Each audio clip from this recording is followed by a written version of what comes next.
Ponto de Vista. Apoio Grupo Mendes.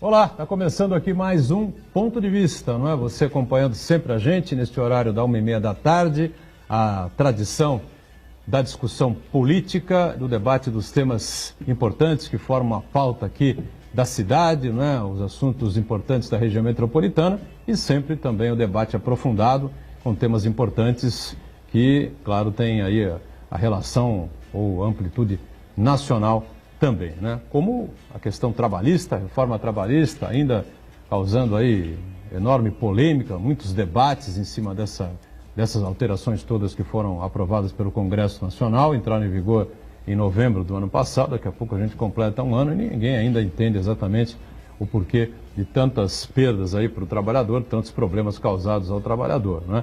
Há quem diga aí já em pré-campanha eleitoral, e provavelmente na campanha eleitoral também vai defender essa tese de que vai extinguir, né, revogar essa reforma trabalhista. A gente sabe que a coisa não é bem por aí, né? Tem que ter um certo cuidado, tem que de novo acionar o Congresso Nacional com maioria, enfim, uma série de questões importantes. E a questão da Previdência também é outro tema muito delicado, muito difícil, né?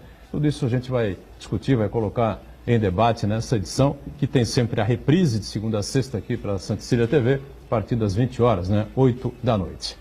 Ladies first, como a gente costuma fazer normalmente, né? As mulheres primeiro. Está aqui a doutora Thelma Rodrigues, advogada, especialista na área trabalhista, retornando aqui ao Ponto de Vista. Tudo bem, Thelma? Prazer tê-la novamente aqui com a gente. Boa tarde, o prazer é todo meu estar participando mais uma vez aqui, né?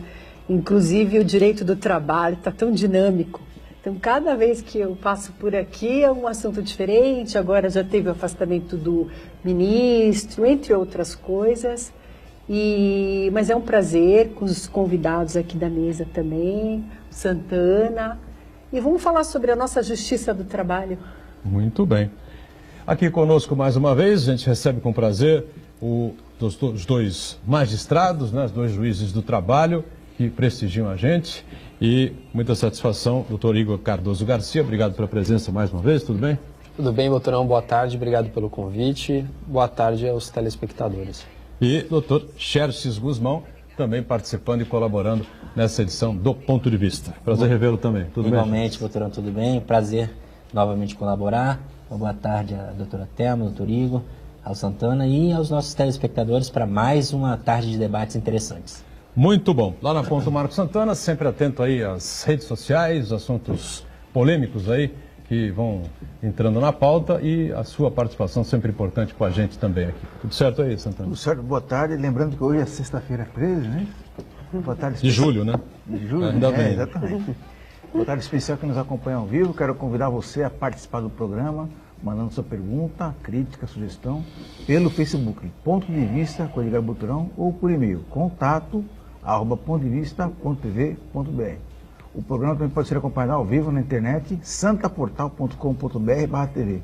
As edições anteriores ficam disponíveis também na internet, no nosso canal no YouTube, na nossa página no Facebook. E você que nos acompanha na reprise, às 20 horas, uma boa noite.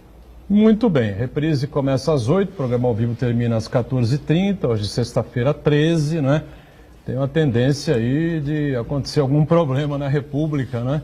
Até ou durante este período, né? Mas vamos acreditar que por ser sexta-feira as coisas estejam um pouco mais calmas, mais tranquilas, porque o Congresso já aprontou aí uma outra situação complicada em relação às contas públicas, né? O projeto de orçamento para 2019 continha reajuste zero para o funcionalismo, né? O Congresso lá aprovou, a Câmara Federal aprovou de maneira diferente e haverá reajuste, enfim, né? Desde que o presidente não vete, né? Ou que o Senado também reprove essa alteração que foi feita, né? É uma crítica generalizada por conta das pessoas que têm aí, dos críticos e dos especialistas na área econômica, né? Especialmente finanças públicas, em relação a essa aprovação, a essa mudança por parte da Câmara nesse projeto de orçamento para 2019. E a gente fica aí nessa queda de braço, uma confusão danada que ninguém se entende, e vamos aguardar o que vem pela frente, né? É o que nos resta, né? Vem uma campanha eleitoral por aí também, curta, mas que deve ser extremamente dura, difícil, né? Muita gente falando o que pode, o que não pode. E vamos aguardar para ver o que vem por aí. O que não pode aconteceu, o que pode também, né, Thelma, com a caída do ministro, né?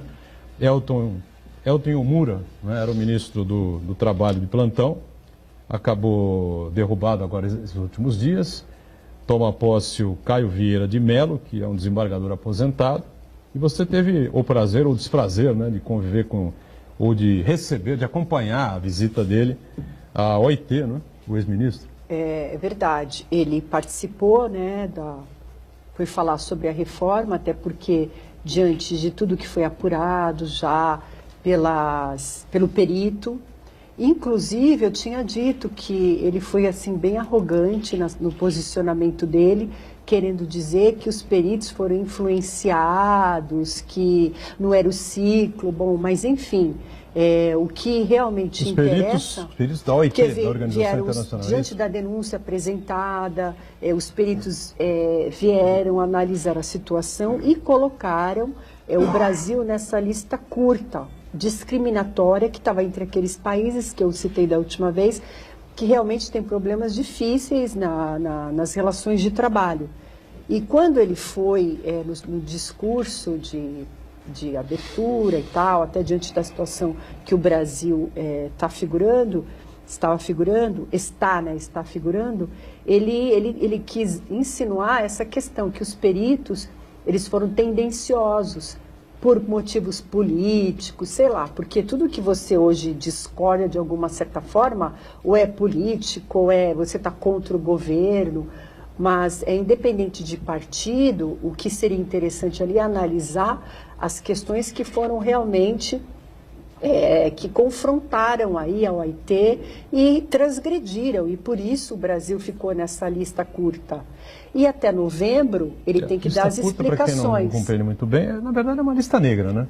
Da Organização Internacional do Trabalho. Assim, lista negra, porque hoje, né, com essas questões aí... Para não dizer lista suja, vamos dizer assim, né? Tantas questões às vezes, termos mal colocados, as pessoas podem entender mal. Lista curta ou discriminatória. Países que não estão cumprindo as regras que são determinadas pelas convenções estabelecidas pela Organização Internacional do Trabalho. E o Brasil figurou nessa lista, está figurando, vai ter que dar explicações até novembro, já que o senhor ministro aí foi afastado e agora já tem outro ministro, ele vai ter que ir em novembro lá na OIT, vai ter que se explicar, vai seguir todo esse processo, que é um processo, como nós já tínhamos dito aqui, de que a OIT, na verdade, ela é um tribunal não de condenação, é de negociação. Então, essa negociação ela vai se estendendo, eles vão ter que se explicar em novembro, eles vão ter que chegar, eles vão querer pressionar justamente nesse sentido. Mas o interessante é sempre dizer que o Brasil está nessa lista. E se ele está figurando nessa lista é porque realmente foram transgredidos convenções que realmente prejudicam o trabalhador em si.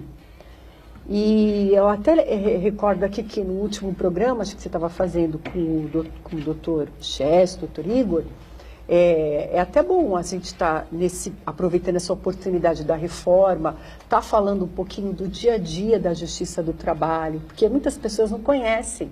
Elas ouvem falar, a Justiça do Trabalho, sabe o que ela... É a casa do trabalhador. O trabalhador vai lá, ele consegue o que ele quer, ele pede isso, o juiz dá.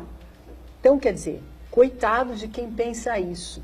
Porque eu estou nessa justiça aí do trabalho... Os juízes são bravos, na verdade. Há mais de 20 anos, não vou falar agora o exato, mas há mais de 20 anos. Então, são várias comarcas aqui, que nós tivemos experiência com vários juízes sempre passando, aposentando por aqui.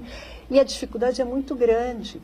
Porque quando o trabalhador chega lá, é o contrário. Sempre se criou essa imagem bem falsa de que a Justiça do Trabalho ela é paternalista, ela está lá para ajudar o trabalhador. Eu acho que muito pelo contrário, ela sempre esteve lá para ajudar as empresas, que quando chegam lá, elas querem parcelar a rescisão em 24 parcelas. Isso não vem de agora, da reforma, que até existe esse acordo. No CPC novo de 2015, principalmente depois de 2015, nessa redação nova, que foi aquele artigo 714, se não me engano, se os doutores aqui me corrijam, foi que já foi criada essa questão de parcelamento do débito. Ele ganha ação e ainda a empresa deposita 30%, ainda parcela em 6 vezes. Isso, a gente está falando de sequências, né, que já sempre beneficiaram as empresas, sempre. E essa reforma, ela fundou os trabalhadores para beneficiar as empresas, porque agora tem um acordo extrajudicial que o empregado vai lá, junto com o patrão, não se sabe quem são os advogados, se é o mesmo, se vai ser 2, ficou essa coisa nebulosa. Protocola lá na Justiça do Trabalho para que ele não reclame nada a mais. Protocola, muitos juízes estão sobrecarregados, eles não vão ficar olhando lá se tem, olha esse acordo aqui, eu acho que não está satisfatório, mas se é um acordo, então quer dizer, não tem o menor sentido. Uma vez que o trabalhador assinou esse acordo junto com a empresa para receber lá, acabou, não tem mais o que se reclamar.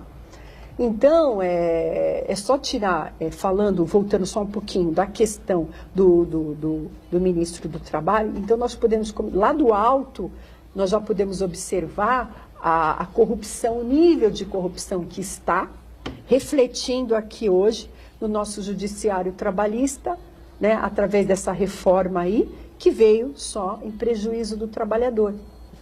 Então, eu também escutei hoje, né, aproveitando que eu estava só assistindo os programas, o doutor Igor também comentou da questão de que hoje é inconstitucional, principalmente na questão de sucumbência, custas, nós podemos ingressar com as reclamações, mas, infelizmente, tem juiz que já está dando até sucumbência para advogado da parte contrária. Eu já tive casos assim, né, de decisões de que ele vai dar sucumbência para o advogado da parte contrária e a minha ação foi improcedente.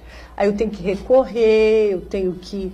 Então, quer dizer, a justiça, ela realmente, o seu trabalho hoje, ela está bem inviável para o trabalhador. E vamos aguardar, né, essas ações que estão tramitando aí pelo STF para ver se realmente vai ter algumas mudanças, principalmente nessa parte da sucumbência. Muito bem. Queria ouvir um pouquinho também os 2 magistrados, antes em relação à questão do Ministério. Parece que realmente o Ministério do Trabalho tem lá uma caveira de burro lá, ou realmente o índice de corrupção, de malfeitos, parece interminável. Né? É verdade, Boturão. Segundo o que as notícias vêm divulgando, é um ministério que vem sendo dominado por um partido político que indica um ministro atrás do outro. É o PTB, Partido Trabalhista Brasileiro, que agora, se instalou lá, né? Com o desembargador aposentado Caio Vieira de Mello, a gente tem uma expectativa distinta, porque é uma pessoa que tem um histórico de comprometimento com a Justiça do Trabalho. E uma pessoa íntegra e que a gente espera que faça um bom trabalho. Perfeito. Por aí, doutor? Sim, e é um detalhe importante é que desde que o Temer assumiu a presidência, ele mudou um pouco o perfil do Ministério do Trabalho, né? Ele quis transformar o Ministério do Trabalho num mecanismo de concretização da sua política trabalhista, que é resumida pela reforma trabalhista. Ou seja, o Ministério do Trabalho se transformou num órgão de oposição aos interesses do trabalhador. Por isso até que muitos problemas surgiram por conta dessa atuação, culminando com essa presença vergonhosa da Tavênia do ministro lá no Congresso da OIT, o que foi defender os interesses impassíveis de defesa do governo brasileiro. Porque o que ele deveria ter feito, se tivesse tido uma postura mais digna, seria de ir lá e dizer que reconhece que há alguns excessos na reforma, vamos corrigi-los para adequá-los às normas internacionais. Não foi o que ele fez. Ele tentou simplesmente defender a reforma integralmente, algo que, repito, é indefensável e passou uma vergonha. Apesar de muitos órgãos de imprensa no Brasil terem divulgado que o Brasil recebeu um aval da OIT para sua reforma, o que em absoluto não foi o que aconteceu. A gente comentou isso da outra entrevista que podemos dar aqui.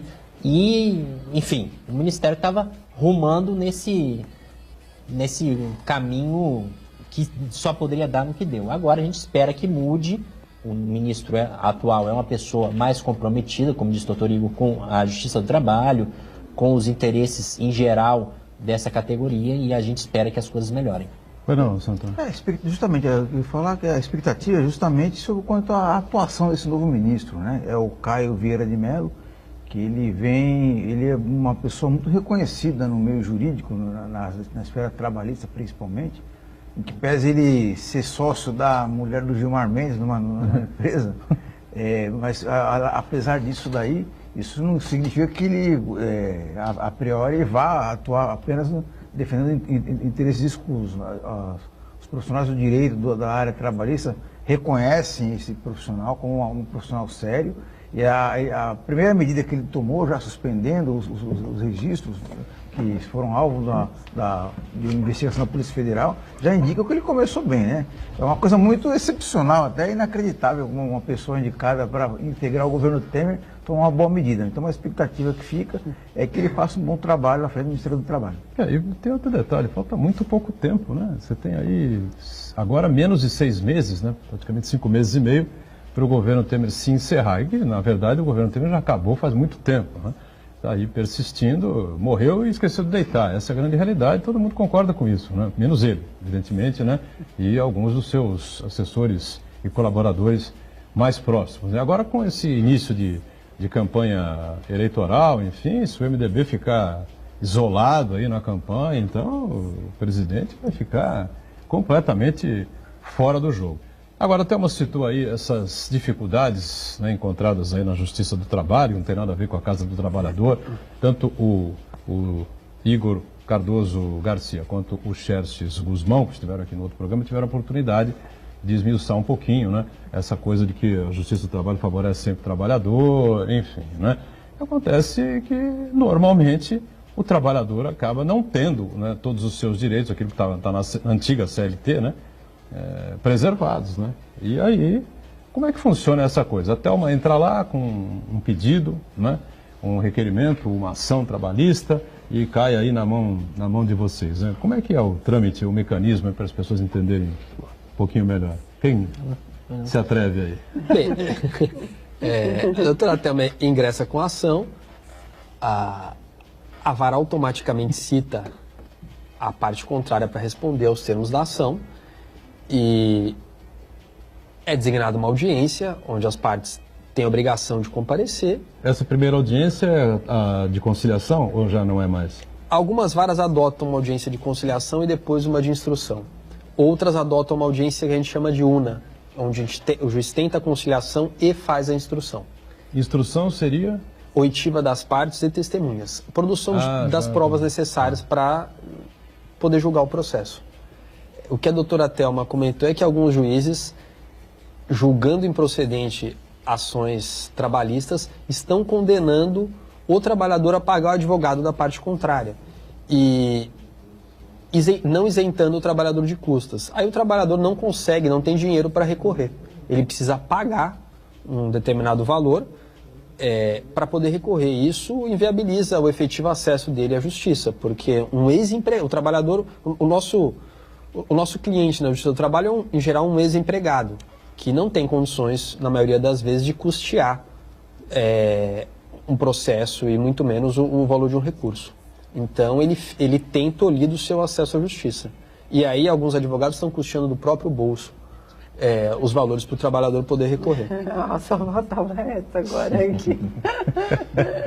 O que não quer dizer que eu concorde que isso seja bom, mas é o que... Você não está pregando isso aqui, né? Claro, está simplesmente registrando aqui. Olha, doutor Igor, olha que os nossos funcionários no final, 30% ainda tem que bancar essas coisas. Mas a vida, é o que eu sempre estou falando aqui, a vida do advogado trabalhista não está fácil. Mas como é que funciona? Porque um cidadão vai lá e você monta o processo, por exemplo, né?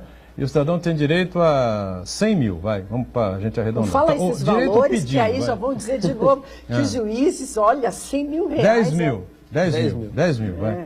O cidadão, a Thelma vai lá, pede 10 mil, porque é o cálculo que foi feito lá no escritório dela e tal, porque aquele cliente tem direito a receber de determinada empresa, que não tenham sido cumpridos os direitos trabalhistas, né? E aí o juiz julga improcedente, é isso? Isso. Tá. E aí, qual é o valor que equivalente à sucumbência que o cliente dela vai ter que pagar para outra parte? tem um cálculo em cima de que? 30%, é isso? Não, 30% são os honorários. Que a doutora Thelma está dizendo, mas os 30% que ela fala são os honorários que o advogado do trabalhador normalmente faz no contrato com o trabalhador, que é um percentual variável. Pode ser 30, 20, pode ser 35, 20, depende de cada relação. Os honorários que o trabalhador está tendo que pagar, de acordo com alguns juízes, não são todos, tá? Então é importante frisar isso para o trabalhador que está em casa assistindo, não são todos os juízes que condenam o trabalhador a pagar custos de honorários, tá? Mas aqueles que condenam, eles são honorários em percentual menor. Falem em 5, 10, 15%. De 5 a 15%. 5 a 15%. Dependendo do que? Da complexidade da casa, o trabalho que o outro advogado teve, enfim. Há uma série de fatores. Mas é um percentual que é de 5 a 15% em cima do valor que estaria sendo perdido, entre aspas, pelo trabalhador.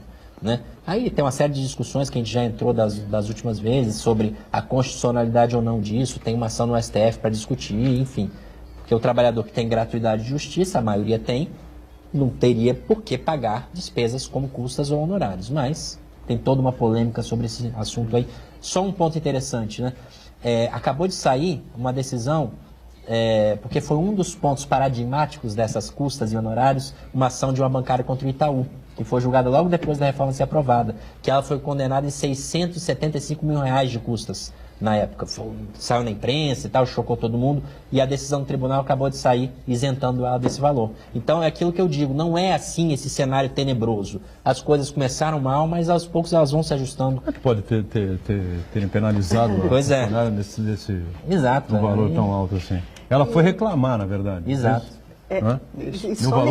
Num valor diferente, não era isso que ela estava pedindo? Não, ela estava pedindo mais, para ter chegado a esse valor. Mas, de qualquer forma, é um valor que não tem nenhuma razoabilidade, né? Fixar um valor desse para ela pagar. E também, só relembrando, eu estava até comentando, vendo na questão dos peritos honorários, já tinha uma portaria até do tribunal da questão da sucumbência das perícias médicas ou insalubres, seja a perícia que for designada no processo quando o advogado pede. Essas perícias, elas já estavam, ele é beneficiário da justiça gratuita. Então, essa perícia estava sendo arbitrada modestamente, no valor de R$1.000 a R$2.000, e sendo pagas até pelo tribunal, né, numa ordem cronológica que eles criaram. Então, quer dizer, já existia todo um procedimento que estava funcionando muito bem na questão dessa perícia de sucumbências de perito. E esclarecendo ainda que as perícias sempre teve um problema, porque alguns peritos cobravam valores de 5, 10 mil reais numa perícia. Então, quer dizer, era muito oneroso até para o próprio trabalhador, mesmo se ele ganhasse o processo, porque às vezes o processo dele vale 5, 6 mil e o perito está cobrando 5 mil reais. Aí vai, quem perdeu? Vai deduzir, eu já tive casos, né? Vai deduzir, o cara, ele não vai receber nada. Então, quer dizer, foi essa questão antes da reforma, estava muito bem resolvida, R$1.000, até de uma certa forma, ela segurou um pouco, no meu ponto de vista, a questão de cobrar os trabalhos dos peritos. Nós sabemos que eles também têm todo o trabalho deles, mas também nós temos que entender que a Justiça do Trabalho, se ele for pagar, ou quem for pagar, se for o tribunal, não pode ser nada exorbitante. Então, quer dizer, agora a gente também vai ver como é que vão ser custeadas essas perícias aí médicas, principalmente, né? Quanto vai ser arbitrado nos processos. E aí, por exemplo, se você entra com uma ação e o juiz dá indeferimento à sua ação, você pode recorrer ao tribunal ou não? Eu posso recorrer. Eu perco essa perícia médica, por exemplo, que é o que todo mundo está sempre indignado, que fala aqui na Justiça do Trabalho, fazendo uma brincadeira aqui, encostou no cara, ele caiu. Então, quer dizer, não é bem assim, né? Quando a gente pede a perícia médica, a gente tem que provar esse nexo causal, né, que ele teve esse prejuízo pela função exercida dele. O médico é de confiança do juízo e ele vai passar por essa perícia, que muitas vezes, na maioria dos casos, eu já tive casos até que ele teve a sequela, só que ele até voltou para a mesma função, aí tem juiz que entende que apesar do laudo estar dizendo lá, ele não tem direito a nada. Então fica essa briga, acho que até mais na questão da perícia médica. Só que é um direito do trabalhador dele poder reclamar. Se é negativa, se é positiva, eu acho que tem que ser apurado para saber. Então, todos falam desse abuso, mas nossas perícias é um abuso, perícia médica, perícia, o cara trabalha. Então, quer dizer, tudo na Justiça do Trabalho, essa é a realidade. Tudo que você pede na Justiça do Trabalho é um abuso. O trabalhador é sempre culpado, ele já chega lá, ele é condenado já. Porque ele senta naquela cadeira ali, vamos combinar, né, doutores? É difícil. Tem que ser muito profissional, porque eles acham que o cara é profissional, vai chegar lá, vai falar tudo certinho, e aí o juiz vai dar ganho de causa, como eles falam. Isso é um absurdo. Então, sempre foi criado esse mito, né? Esse mito para afastar já o trabalhador. Isso sem contar que sempre existiu listas negras. Ou seja, vocês sabiam que Cubatão, antigamente, para você conseguir um trabalho nas empresas, que hoje Cubatão faliu, não tem mais empresa, não tem mais trabalhador, não tem nada. Mas ela tinha lista negra. Se ele tivesse entrado com uma reclamação trabalhista... Se ele tivesse entrado com uma reclamação trabalhista, aí a empresa constava lá o nome dele, não admitia. Hoje existe também, hoje ainda existe, só que é de uma forma mais velada. Ainda, né? Com as redes sociais, de uma forma mais velada. Olha, aquele trabalhador, ele entrou com uma reclamação trabalhista, porque ela vai lá olhar, então não vamos contratar. Não é na área de Cubatão, não. Mas eles não querem saber o porquê que o cara entrou, enfim. E também só ainda, né, finalizando aqui a minha participação hoje, que a gente fica escutando tanto, e é bom esclarecer quando nós temos, que você está me dando essa oportunidade de falar hoje aqui sobre, né, o dia a dia da Justiça do Trabalho. E é bom esclarecer que, além dessa sucumbência, dessas custas agora que querem colocar para o trabalhador, a dificuldade do trabalhador, às vezes, eu sempre falo, agora se ele faltou, arquivou, tem que pagar as custas. Então, quer dizer, às vezes o cara não tem nem dinheiro para pegar uma condução. Aí o juiz, ou seja, a doutora, a senhora se vira aí, a senhora junto, ele tem que comprovar, isso aqui não é brincadeira, esse sistema aqui todo mundo trabalhou. Agora, e o trabalhador? A senhora acha que ele está lá para brincar também? Que ele não precisa receber a rescisão dele, que ele foi lá só porque ele quer? Então, acho que tem que ter ponderações, né, bem sérias a respeito disso. Mas eu acredito muito, porque a ANAMATRA, Associação dos Magistrados, está nessa briga aí, foi para a OIT, inclusive, representado lá pelas duas juízas. Não quiseram nem que as juízas falassem, participassem de nada, elas estavam até bem chateadas, justamente porque eles estão lá também falando a verdade, né, o que acontece na Justiça do Trabalho, o que é a Justiça do Trabalho, essa questão de sucumbência que é uma vergonha, mas continuamos na nossa luta aí do dia a dia. Vamos para o nosso intervalo, já retomamos a sequência aqui do Ponto de Vista. Em instantes.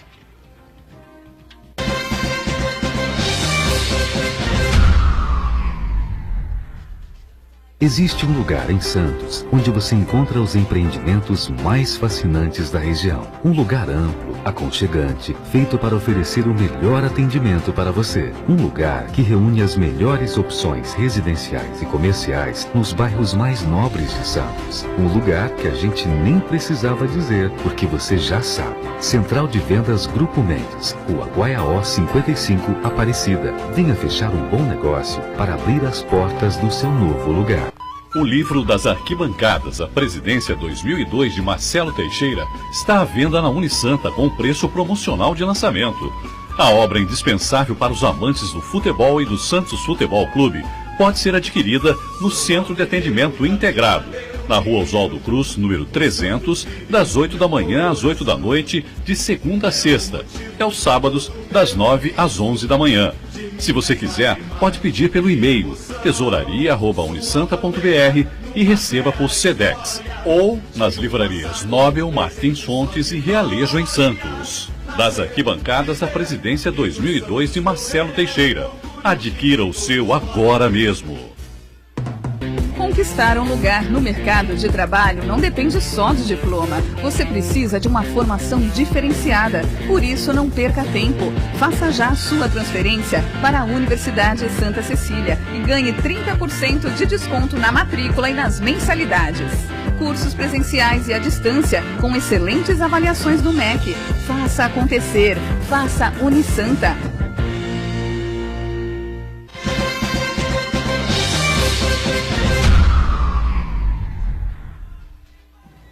Muito bom, sequência aqui do ponto de vista, aqui com os dois magistrados do trabalho, né? O Dr. Xérxio Guzmão, o Igor Cardoso Garcia, a Thelma Rodrigues, advogada da área do trabalho com a gente também, Marcos Santana aí, atento às redes sociais, tem uma participação, é isso, Santana? Exatamente, Uriel Vilas Boas acompanha a gente, participa, mandou uma mensagem pelo e-mail.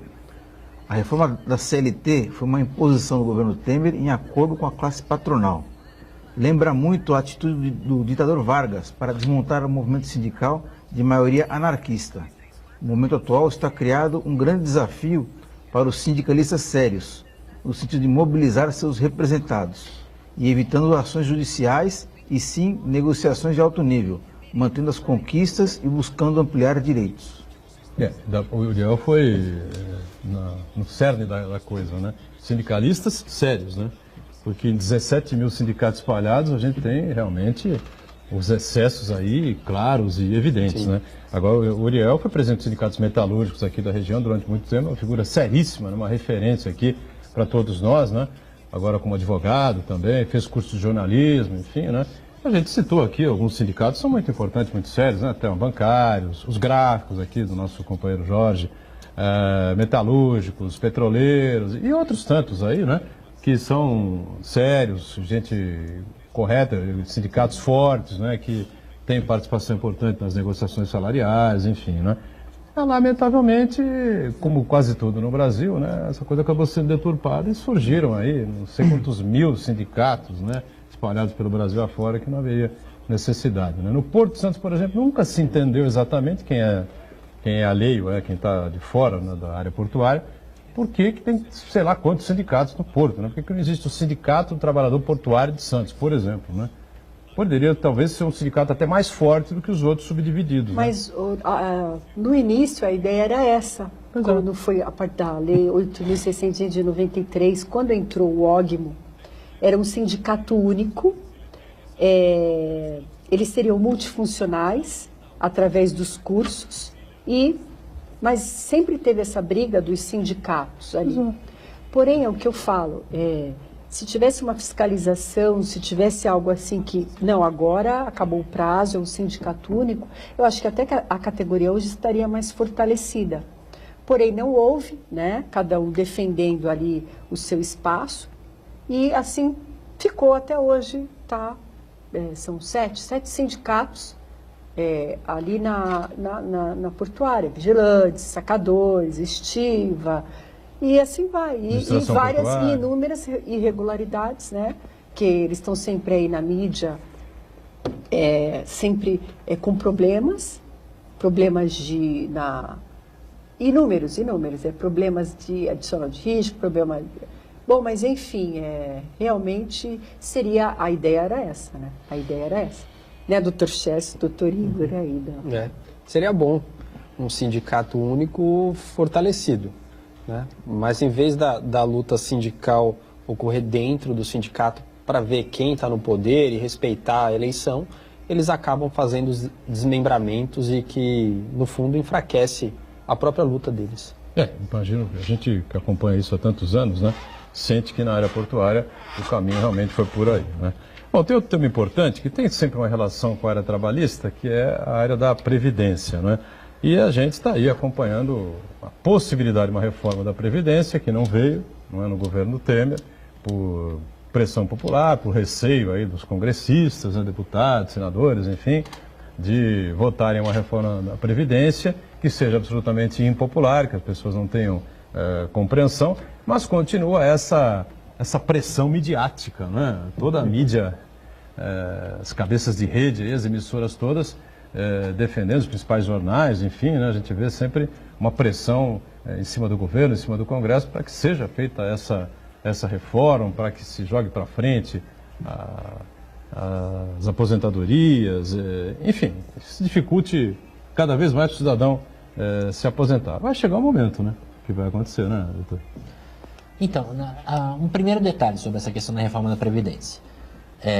O sistema brasileiro atual, ele está baseado em duas leis de 93, 8212 e 8213. E desde então, a gente está falando de 25 anos, né? Pode parecer muito, mas não é tanto assim. Foram várias reformas da Previdência, várias. Então, essa reforma da Previdência, assim como a reforma trabalhista também, ela não é uma reforma única para mudar um sistema antiquado e ultrapassado, como muitas vezes se tenta passar. Ela vem sendo feita aos poucos. Inclusive, um dos pontos desta atual reforma da Previdência que está sendo proposta já foi tentado em 98, há 20 anos ainda pelo governo Fernando Henrique Cardoso, que era de unificar as duas aposentadorias principais, tempo de contribuição, à época tempo de serviço, e idade. Isso já foi tentado pela FHC em 98, não passou por um voto no Congresso, continuou com as duas formas. O presidente da Câmara era Michel Temer. Isso. Não é? E hoje uma das propostas é justamente essa, unificar as duas aposentadorias, impondo, em outros termos, que a pessoa tenha ao mesmo tempo uma idade mínima e um tempo de contribuição mínimo para o INSS para poder se aposentar. Essa reforma, ela, portanto, não é novidade. A novidade é que ela foi além de qualquer outra, né? Porque realmente propor 49 anos de contribuição para a pessoa se aposentar é uma maneira, além da idade, né? É uma maneira de você dizer para a população brasileira que ela vai morrer sem se aposentar. Porque não tem como a pessoa juntar dois elementos com esse rigor e conseguir se aposentar. É realmente uma reforma que é impopular e é impossível de ser concretizada, ou seja, seria uma maneira de suprimir aposentadorias. É uma coisa complicada, né? É isso mesmo. Discussões e números que a gente acompanha por aí. Alguns defendem que a Previdência não é privada, não é privada não, que a Previdência não é deficitária, não é? Ela é assaltada, arrombada, como a gente costuma acompanhar por aí, né? Mas a discussão continua. A discussão continua. Eu sigo esse caminho, no sentido de que a Previdência Pública não é deficitária mesmo. O que o governo faz é uma certa maquiagem nos números para justificar o que ele pretende fazer, que é acabar com a Previdência Pública para que ingresse também nessa seara com maior força a Previdência Privada.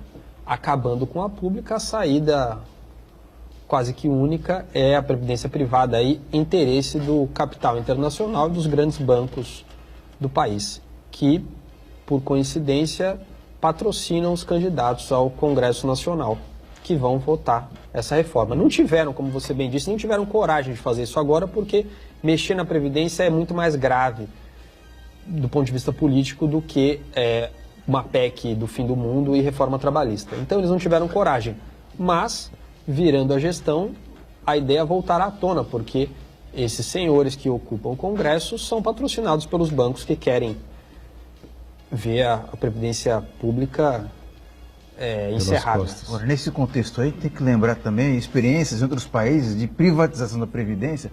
Por exemplo, o Chile, né, que acho, 30 anos atrás se vendeu a ideia de que era a saída privatizar o sistema de Previdência, e aí os trabalhadores imaginavam que quando se fosse se aposentar iam ter um certo rendimento, né? E hoje muitas pessoas estão praticamente morrendo de fome no Chile. Então é muito importante que quem defende a previdência privada veja experiências em outros países também. Porque a questão da previdência privada, ela é interessante para você fazer um complemento, né, da sua previdência privada, a previdência pública, do INSS, né, quando você se aposentar, enfim, ter mais uma para fazer um complemento da renda, essa coisa, né? Porque, já foi dito aqui N vezes, né? Até o Sérgio Pardal, que é um grande advogado dessa área, um grande defensor, né, da Previdência Pública, da nossa Previdência Pública, né? E deixa claro várias vezes aqui, a mesma posição que tem aqui o doutor Igor, né? Que a Previdência é roubada, né? Ela não é... Tem um dado importante, Botelhão, deficitário. Uma informação importante sobre essa questão da Previdência, para o nosso telespectador entender. Sempre o que é passado para as pessoas como uma espécie de chantagem é o seguinte: a Previdência é deficitária, se não for reformada ela vai quebrar e você vai ficar sem sua aposentadoria de qualquer forma. Só que aí, atenção, não é verdade que existe um déficit da Previdência. Isso, quem quiser, joga no YouTube, tem vídeos lá, tem pessoas que explicam, tem uma professora da UFRJ que tem um vídeo muito claro e curto que dá para a pessoa assistir. Mas, resumidamente, a ideia é a seguinte: o que eles fazem quando eles falam em déficit da Previdência? Eles mudam os números, na verdade, eles manipulam os números da seguinte forma: no Brasil, a nossa Previdência, ela tem previsão na lei, na Constituição, de 3 fontes de pagamento, de custeio, que é o termo técnico: empresas, trabalhadores e governo. Isso está na lei. Então, quando o governo põe dinheiro na Previdência, Ele chama isso de déficit, mas a lei não chama isso de déficit, a lei chama isso de uma fonte de custeio legítima. Então, pela lei, a gente falar em déficit da Previdência porque o governo está pondo dinheiro é um erro, porque isso está previsto lá que ele faça. É como se existisse uma empresa com 3 sócios, com previsão no contrato que os 3 vão colocar dinheiro, mas um deles, porque é mais esperto que os outros, diz, não, eu estou colocando dinheiro, é déficit da empresa. Não, está previsto que você vai colocar dinheiro, então como déficit? E se a gente for além e pensar, mas tudo bem, está na Constituição, mas de qualquer forma é o governo pondo dinheiro, então é uma despesa. Não é bem assim também, porque se a gente for olhar os números com mais detalhe, os especialistas mostram isso de uma maneira indiscutível, o que eles fazem para indicar um déficit inclui, o que o Boturão citou, isenções que o próprio governo dá para as empresas do que elas deveriam estar pagando. E isso, gente, a gente não está falando de 500 mil reais, de R$1 milhão, são dezenas de bilhões de reais todo ano que o governo deixa de arrecadar porque dá isenção para as empresas. Se a Previdência estivesse de fato deficitária, não poderia dar essas isenções. Vamos arrecadar tudo que tem. Com qual objetivo? De estimular o emprego. Exatamente. De estimular o emprego. A ideia seria essa. O emprego não está sendo criado Exato. E as empresas estão deixando de pagar o INSS. Então tem essa isenção que é dada por governos há anos, não só o governo Temer, diga-se de passagem, os governos há anos dão essas isenções. E outra coisa, há uma espécie de manipulação dos dados, porque você pega o que é gasto com benefícios do INSS, aposentadoria, auxílio-doença, entre outros, são 10 benefícios, né? E você retira o que é arrecadado. Ou seja, você faz uma conta simples para chegar ao suposto déficit. Só que, uma vez mais, o nosso sistema de previdência, ele não tem só essas fontes de custeio. A Previdência Social no Brasil está inserida no tripé Previdência, Saúde e Assistência Social, compondo um mesmo regime que se chama de Seguridade Social. Por isso que o INSS é o sistema da Seguridade, não da Previdência. Porque são 3 elementos nesse sistema. E se a gente somar as fontes de custeio dos 3, que são variadas, até loteria esportiva entra nesse custeio, não existe déficit. Então o déficit, telespectador, é uma mentira. É uma mentira trazida para você concordar e não se aposentar no futuro. Agora, não há ideologia, né, nessa história de que a Previdência Pública é deficitária, né? Porque você teve lá o governo do Collor, passou para o Itamar, e a Previdência sempre em xeque. Aí o Fernando Henrique foi 8 anos presidente, a mesma coisa. Lula assumiu a mesma coisa, a Previdência não vai, está quebrado, temos que resolver isso aqui, tá? A situação é grave. Dilma assumiu também, foi igual, tem reforma, vamos fazer reforma e tal, não sei o quê, né? Todos vão por esse caminho, né, então? Eu só vou, como diria o Dr. Setes, obliquamente, a Justiça do Trabalho, ela é uma fiscalizadora e arrecada, que eu não sei números, mas o que nós pagamos, quer dizer, nós não, o trabalhador paga, quando ele ganha ali o crédito INSS, vai para lá também. O que eu não sei números exatos de quanto a Justiça do Trabalho arrecada efetivamente ali que pode contribuir. Todos os processos, normalmente, ele é isento do imposto de renda. Agora, do INSS, ele tem que pagar. E muitos, eu não lembro agora, uma portaria, antes até R$1.000, o INSS nem cobrava, ou ia deixando lá. Bom, mas agora, qualquer acordo que você fizer já está lá, tem que recolher. Principalmente, eu tive um caso que era de uma doméstica, foi quase R$3.000 de recolhimentos, enfim. Mas o que eu quero dizer é que ela realmente, a Justiça, mais uma vez, ajuda, inclusive, até nesses recolhimentos que vai para o INSS. Agora, quanto como funciona, o que eles fazem com esse dinheiro também, não sabemos. Mas o doutor Igor, que ficou bem inteirado nessa parte, né, doutor Igor, que ia falar muito sobre a reforma Previdência hoje, talvez tenha... mais informações? Mais informações sobre esses números. Na verdade, eu quero responder a pergunta do Boturão. Qual é? A pergunta sobre existir ideologia, né, quanto aos candidatos que todos desejam reformar a Previdência. E reformam. Não, eu digo os governos passados. Exatamente, né? os passados. Todos falaram a mesma coisa. O disco era repetido, verdade. Né? O que você falou é verdade. E reformam. Eles reformam um ponto, o outro. O Lula aprovou taxação de inativos como primeiro ato em 2003. Daí houve um rompimento dentro do Partido dos Trabalhadores, surgiu o desmembramento e criou-se o PSOL. Então, isso está na história política brasileira. Eu acho que a gente precisa refletir, o telespectador também, quem é que está por trás dessas ideias? Né? Será que a gente tem uma política de efetiva soberania ou o grande capital está sempre por trás desses governos exigindo que se reforme a Previdência e sucateando? A gente tem um processo político, nomeação de um processo político, que é o desapossamento, acumulação por desapossamento. E isso, a ideia é que a gente tem que retirar da sociedade, que o mercado tem que retirar da sociedade o que ela tem de público para que ele ingresse naquilo e lucre com aquilo. A ideia é falir hospital público para que exista o privado e plano de saúde. Falir com a educação pública para que o mercado, o ensino seja mercantilizado. Acabar com a previdência pública para que ingresse a previdência privada. E esse é um espaço de acumulação por desapossamento. A gente agora acaba com a previdência pública, deixa ela cada vez mais fraca para que a privada entre. Né? Então, para mim isso é uma questão, como diria Darcy Ribeiro, mas aqui transformando os termos, isso não é um acaso, é um projeto de destruição também da Previdência. Com exceção, com tudo que você falou, com exceção das universidades, né, eu sou realmente contrário a tudo o resto. Né? Acho que a saúde tem que ser pública e de excelente qualidade. A educação também, evidentemente, que na base, claro, tem que ser pública, evidentemente, não tem discussão. As universidades, aí é o único ponto que eu me pego aí, entendeu? Porque a universidade pública no Brasil só serve para abrigar pessoas que têm um nível financeiro elevado. Agora, com as cotas, há uma inserção aí de pessoas que têm um pouco mais de dificuldade, mas fora isso, no intervalo, voltamos já já.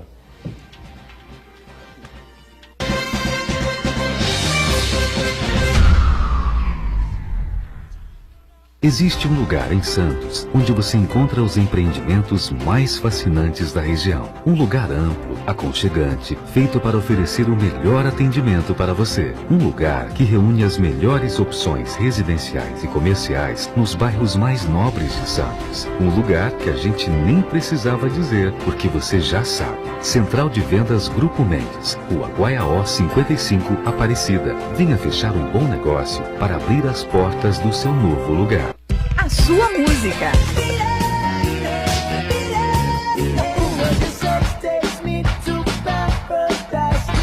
A sua notícia. 107,7 Notícias. O seu locutor. A sua promoção. Ligue agora 3234-1077. Participe você também e ganhe muitos prêmios.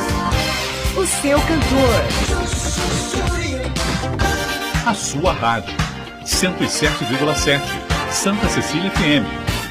O Colégio Santa Cecília oferece diversas atividades recreativas no mês de julho, voltado para alunos e não alunos. Aproveite, deixe seus filhos de 3 a 9 anos de idade passarem momentos agradáveis de descontração e muita alegria com professoras especializadas, vagas limitadas e valores promocionais.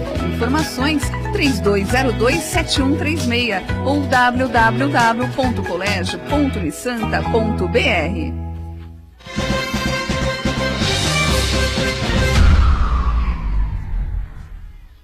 Salva aí. Muito bem, sequência aqui do ponto de vista, não é? O direto e reto lá com o Marcos Santana, não sei se tem mais alguma participação. Isso, o Uriel Vilas Boas, de novo, Uriel participa com a gente aqui. Ele disse que a Previdência não pode ser encarada sob o prisma econômico, tem que ser também sob o prisma social, exigindo uma estruturação que não permita fraudes.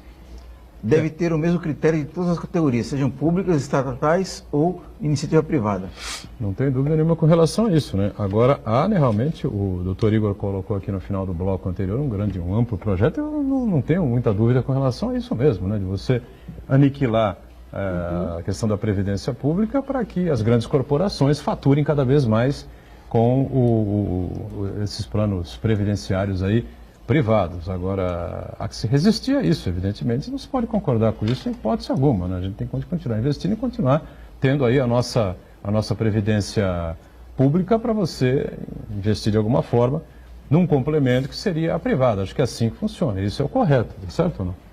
Além de tudo, Como é que vai fazer? Então vai ser tudo privado, o juiz vai ser privado também, a Polícia Federal vai ser privada, o governo, o Estado vai ser privado. Se depender de um certo candidato aí que foi prefeito de São Paulo durante 1 ano e pouco, diz que vai ficar 4 anos, acho que é assim, né? O próprio público vai ser privado, as praças públicas serão privadas, você vai pagar para andar na praia aqui em Santos, né? Não é verdade? Ele gosta dessa coisa toda. Não que ele não tenha razão, o Autódromo de Interlagos, tudo bem, privatizar, o Parque de Ibirapuera, talvez, não sei, o Pacaembu, enfim, né? Eu até entendo, mas... O capitalismo é bem selvagem. A partir do momento que eles enxergam um lucro, então eles vão naquela direção e vão privatizando e vão destruindo tudo, né, para poder lucrar. E a população que... Por isso que nós precisamos pensar bem agora, as eleições estão chegando, pensar bem nos nossos candidatos, em quem nós podemos confiar o nosso voto, né? Eu acho que é a única solução. Não, é verdade, claro, tem que pensar com muita calma, com muito cuidado, se inteirar, não é, da figura de cada um, não é, do passado de cada um, da história de cada candidato, a experiência que cada um tem, não é, porque nós já tivemos 4 anos absolutamente terríveis, né? A reeleição da Dilma foi um golpe, né? Ela disse que o Brasil caminhava de uma forma e o governo caminharia numa determinada direção. Quando acabou a eleição, ela foi reeleita, o Brasil estava numa situação completamente diferente do que ela pregava na campanha e ela direcionou o governo dela para um outro lado totalmente, né, contrário daquilo que ela dizia que ia seguir, né? Aí veio a Lava Jato, ela não conseguia interferir na Lava Jato, o Congresso se uniu, tirou a Dilma, né? Muito por conta disso mesmo. O pessoal estava com medo de ser preso na Lava Jato e queriam tirá-la porque ela não tinha mais influência, ela não tinha mais força para interferir em coisa nenhuma, era uma presidente fraca, né? Aí assumiu o Temer, tentou bater de frente com a Lava Jato uma série de vezes, né? E não conseguiu, está aí pendurado por um fio, aí, sobrevivendo por aparelhos. Voltando à Justiça do Trabalho, a gente já conversou na outra passagem de vocês por aqui, na outra participação dos 2 magistrados, sobre a diminuição, né, por conta dessa reforma que aconteceu, da procura, não é, dos trabalhadores por direitos que não tenham sido referendados, né, não tenham sido confirmados, pagos, enfim, pelas empresas, né. Passado aí um mês aí da presença de vocês aqui, vocês diziam que houve uma queda, mas que vinha havendo uma certa retomada, né? Uhum. Continua esse processo, não? Continua. Pelo menos... O pessoal está agora encarando mais de frente essa situação? Sim, as ações estão retomando o nível que elas tinham. Talvez não cheguem ao nível que antes da reforma tão rápido, mas elas estão sendo retomadas, porque a reforma, que na verdade foi um golpe contra a classe trabalhadora, não corrigiu o problema que gera as ações, que são empresas que reiteradamente descumprem a lei, que têm isso como política de funcionamento. Então, podem fazer reforma, mudar, que não vão conseguir, mesmo com as tentativas de frear o acesso à justiça, o que é inconstitucional. É isso, doutor? Isso. E, inclusive, a doutora Thelma mencionou um pouco antes no programa a questão das custas com arquivamento, que é uma outra questão importante, porque o trabalhador muitas vezes não consegue audiência. Por quê? Porque podem acontecer N coisas, a gente não sabe o que se passa na vida da pessoa, na vida de cada um de nós. A gente pode ter um problema de saúde, um problema familiar, enfim. E para ele entrar com outra ação pela reforma trabalhista, se ele não justificar a ausência, e muitas vezes, o que ele vai dizer? Um familiar meu estava doente, o juiz vai aceitar isso como justificativa? Muitas vezes não. Ele vai ter que pagar as custas daquele processo. Então veja a que ponto chegou a reforma trabalhista. Ela obrigou o trabalhador, mesmo que beneficiário da justiça gratuita, sempre é bom fazer essa ressalva, a pagar custas para entrar com outra ação, se ele não justificar. Mas aí quem defende essa posição diz, mas é só ele justificar. Só que vai depender de cada juiz, entender se a justificativa é válida ou não. Porque o juiz pode dizer, não, isso é uma justificativa frágil, pague as custas. Se não, não pode entrar com outra ação. Veja, a gente não está falando que o juiz vai cobrar aquele valor das custas. A gente está falando que o trabalhador não poderá entrar com outra ação se não pagar aquele valor.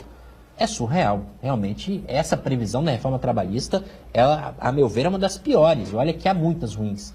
Porque realmente você condicionar o direito de ação, que é um direito, é sempre bom repetir, garantido na Constituição Federal como fundamental, ao pagamento de custas de uma ação anterior, isso me parece ser um exemplo claro do que foi feito de errado por essa reforma trabalhista. E essas questões estão sendo pouco a pouco, como eu dei agora há pouco o exemplo do banco, né? Daquela condenação absurda de 675 mil reais, pouco a pouco os tribunais estão impondo um freio a esses excessos. Os excessos da reforma trabalhista estão sendo limitados pelos tribunais Brasil afora. Eventualmente há decisões isoladas aqui ou acolá, aplicando na íntegra a reforma, mas no geral a justiça trabalhista está sim pondo um freio aos excessos. Então é importante que as pessoas saibam, para exercer o seu direito de ação, você está muito além da reforma trabalhista, você está com base na sua Constituição Federal, e é acima da lei. Tá? A reforma trabalhista é uma lei, a Constituição Federal está acima da lei. Então você tem sim o direito de entrar com ação na justiça, mesmo que não pague as custas, porque isso é um direito garantido na Constituição para você. Se você, obviamente, for beneficiário da justiça gratuita, que é o caso da maioria dos trabalhadores. O Xerxes abordou um ponto agora que eu gostaria de perguntar a ele e ao Igor. É um dos temas polêmicos dessa reforma trabalhista com relação ao acordado sobre o legislado, né? Claramente vai prejudicar os trabalhadores, que é a parte mais fraca dessa relação capital e trabalho. E já chegaram casos contestando esse item da reforma trabalhista na Justiça do Trabalho? Ou ainda não? Vocês imaginam que isso vai acontecer? Vamos lá. A Constituição Federal ela prevê que, além da lei, o juiz valorize a negociação coletiva entre as partes. O que se pensou com isso foi o seguinte: a CLT e a Constituição Federal estabelecem um mínimo. Respeitado esse mínimo, a negociação coletiva pode avançar, no sentido de que ela pode estabelecer um piso salarial maior, um vale-refeição, cesta básica. Isso não está na lei. Então, a ideia é melhorar a condição social do trabalhador por meio de instrumentos coletivos. Na prática, o que a gente via é convenções coletivas e acordos coletivos renunciando a direitos. Então, ele fazia com que o valor do adicional de insalubridade fosse menor. Era uma renúncia feita pelo sindicato. Só que isso, ao meu ver, já era ilegal. Então, muitos juízes, eu imagino que a maioria, acabavam não aceitando esse tipo de renúncia. A reforma patrocinada pelo empresariado tentou fazer com que isso seja válido, esse tipo de renúncia por meio de instrumentos coletivos. Ao meu ver, continua sendo ilícita essa prática, porque a Constituição Federal, quando ela validou acordos e negociações coletivas, a intenção era melhorar a condição social do trabalhador, o que é um dos pressupostos de todo o direito do trabalho. O direito do trabalho existe para melhorar a condição social daquele que trabalha. Então, esse tipo de prática, ao meu ver, continua sendo ilícita. E, conhecendo a prática trabalhista nacional, as empresas agora aumentarão ainda mais esse tipo de ilícito. Renúncia a direitos por meio de instrumentos coletivos. Você quer completar alguma coisa? E só complementando que, apesar da mudança na lei, a reforma trabalhista de fato previu que a negociação coletiva prevalecerá sobre o legislado, sobre a lei, né? Ainda existe um artigo da CLT, que não foi alterado pela reforma, que diz que o juiz pode declarar a nulidade de qualquer ato fraudulento. É o artigo 9º da CLT. Então, se o juiz quiser, ou melhor, se ele identificar naquela negociação coletiva indícios ou provas de que foi uma fraude, simplesmente para lesar o interesse do trabalhador, exemplo, o sindicato que estava, como muitos agora, em dificuldade financeira, em troca de um custeio ali da empresa, ele vai e ele prevê uma cláusula coletiva terrível para o trabalhador, que praticamente elimina os direitos dos trabalhadores. O juiz pode sim, com base nesse artigo da CLT, declarar a nulidade daquela cláusula coletiva, por que não? Uma coisa é o negociado prevalecer sobre o legislado, outra coisa é qualquer negociado prevalecer sobre o legislado. A análise caso a caso, cláusula a cláusula, continua existindo. Muito bem. Tá vendo, Tama? Você estava aí brava aí no começo do programa, enfim, você vê que eles estão dizendo que o pessoal continua agora, o pessoal está voltando aí firme e forte, e os juízes... querer contrariar os nossos magistrados. O que acontece, assim, resumindo, é muito bom escutar, né, a opinião e tal, mas assim, resumindo, no dia a dia, na prática, entrou qualquer pedido, qualquer pleito, e que realmente tenha sido negociado vantagens que realmente vão prejudicar o trabalhador. Vai ser, principalmente, já existia até antes, tá? Acordos que às vezes vêm feito acordos entre empresas renunciando uma diferença salarial que estava sendo discutida num dissídio. Vou dar esse exemplo, né? Então o que acontece? O juiz analisava o acordo que foi juntado, aquele dissídio realmente foi feito esse acordo aqui, isso eu já estou falando antes até da reforma trabalhista. E o que acontecia? O juiz ia lá e cumpria o que foi acordado entre as partes, né? Que no ponto de vista de alguns magistrados é o que prevalece, né? Em detrimento, né? Lógico, porque a diferença salarial que ele ia conquistar ia ser até maior, mas em detrimento do direito do trabalhador que havia conquistado aquele percentual. Então, é só colocando que, como o doutor Chess, o doutor Igor estão esclarecendo aqui, processo a processo, caso a caso, mas o que nós temos visto na prática, infelizmente, é acontecer isso. E eu, no meu ponto de vista também, não querendo discordar, mas acontece, porque nós vemos no dia a dia que eu não peguei ainda nenhum caso específico depois da reforma, acordou isso, mas o que seria interessante para o trabalhador seria isso para poder entrar nessa discussão, né? Eu estou falando de antes o que acontecia. E vamos ver agora, né, diante dessa reforma, o que pode acontecer. Mas vai depender muito do magistrado, da situação que for julgado ali. E cada um é independente, cada um decide da forma que melhor, né, julgar mais correto, isso. Correto, e o seu entendimento que nós temos que respeitar. Entendi. A nossa única saída é o recurso. Muito bem. Fechamos então mais um ponto de vista. Quero agradecer muito as participações sempre importantes aqui dos dois juízes da área do trabalho, Igor Cardoso Garcia, obrigado por estar com a gente. Obrigado também ao doutor Xerxes Guzmão, sempre absolutamente democráticos, né? Participam aqui com a gente, respondem abertamente aos questionamentos, é muito bom. Thelma Rodrigues, advogado do trabalho, mais uma vez com a gente, também obrigado. Santana diariamente conosco, né? Segunda a sexta ao vivo aqui na Santa Cecília TV, o Ponto de Vista, e a nossa reprise às 8 da noite. Obrigado, gente. Valeu.